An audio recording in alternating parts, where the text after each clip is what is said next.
everyone, and welcome back to Monster Analysis. So today, I'm going to be analyzing General Darmith. He is considered, at least from what I've heard, by newer and kind of older players as well. Not new and older age, newer and older by the amount they play the game, as a good monster. A really good monster. So now I'm going to check, is he really as good as everyone says he is? I think from what I've heard, he is good. Not overly powered, but he is definitely really good. He's not overpowered, but he is really good. So, I'm going to start off with his description. The General of the Fire Troops is ruthless. There's nothing he likes more than the spill of blood. So, have General Darmith on your side or prepare to bleed. I don't really like this description. He's kind of brutal. I don't like the description, but I like this monster, so now time to do his stats. First things first is his power, which is 3,509. I'm not sure how powerful this is in the fire category, but I know this is a pretty good power in general, at least. 3,500 is always a good power to have for attackers, so I definitely like that.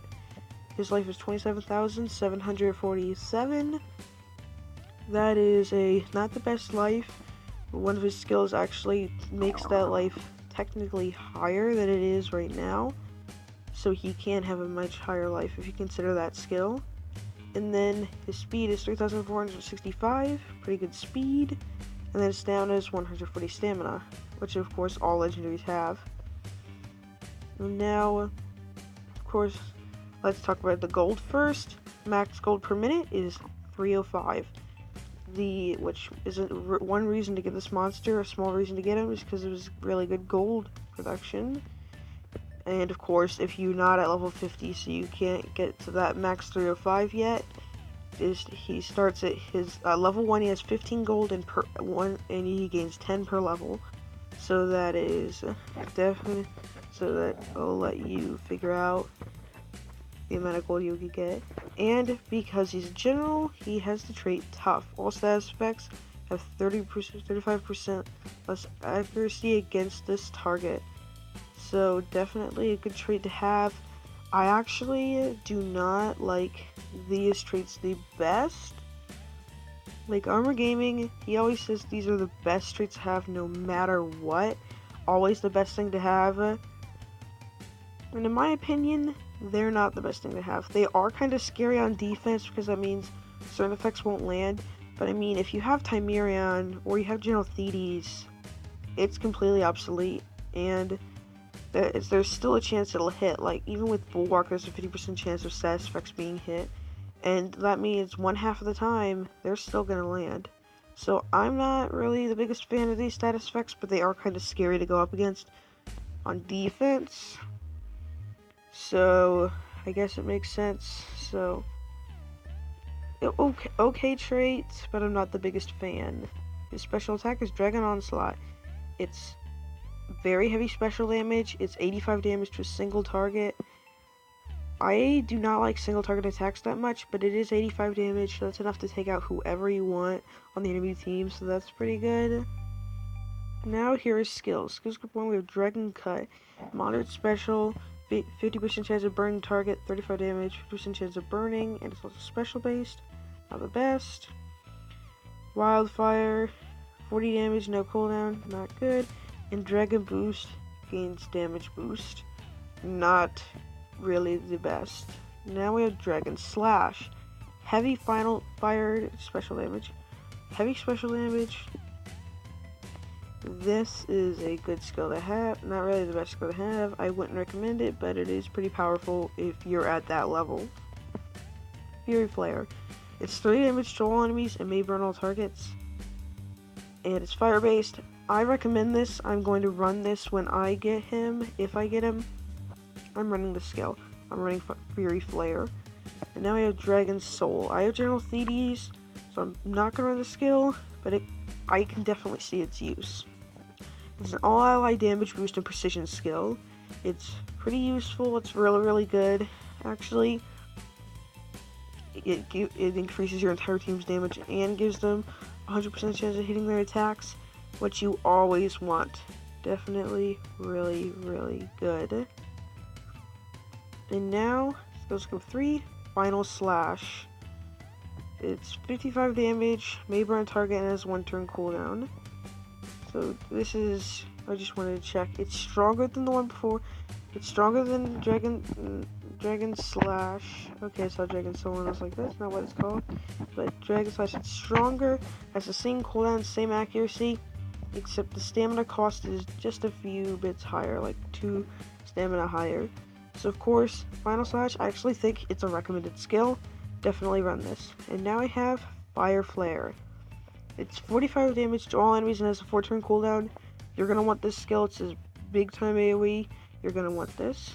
Also, AoE means area of effect. I didn't know that till moderately recently, so there's something for you if you didn't know that. So now we have Dragon Berserker. This is one of his best skills. This is probably his main skill. He has a unique status effect as well. At least so far in the game. There might be some monsters in the future that have this, but it gives double damage and ignores 50% of all incoming damage during 2 turns requires cooldown. So it's a self skill, it affects himself and gives himself double damage and ignores 50% of all damage that you take. This is why I said his life can actually be considered higher, because having the amount of damage they deal to you is pretty much the same thing as giving himself double life. So it's double damage and double life for 2 turns. That is really good. So here are a few combos. Use Dragon Berserker, then you use Fury Flare to burn all the enemies. The next time it's your turn, use Final Flare to finish them off, or you can finish them off in the first turn. So that's good. Or if you're fighting something really tanky like Oros, you could use Final Slash to get him down to low health and burning will finish him off. This is a really, really good attack skill. But there's a problem with this monster. Final Slash is big time single target hit. Is only 55 damage. There are mini monsters with more powerful skills, and even Commander Alvid has a 60 damage with no cooldown. And Commander Alvid, of course, you can't use war coins for, not all the time, but still, it's kind of weak to have a no 60 damage attacks. It's still good because of double damage, but it's not really the best. It does have burn though, which can help. Final Flare is 45 damage and has a 4 turn cooldown. This is the common AoE monsters usually have. Fury Flare, 30 damage burns. This is kind of a common fire skill as well. And yeah. Dragon Berserker is his unique skill. This is his skill and it kind of makes him a good monster. He is not overpowered, but he's definitely worthy of the name General Darmith. He is a good monster. He is a very good monster.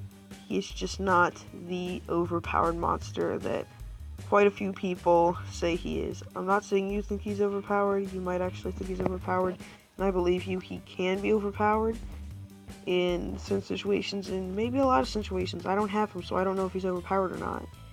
But from what I've seen so far, I think he is very good, just not overpowered. And that's my opinion. So, now I'm going to look at what he looks like. Here is his egg. There's General Darmith's egg. Him as a child. Him as a juvenile. And then him as an adult. So, I hope you enjoyed. And bye.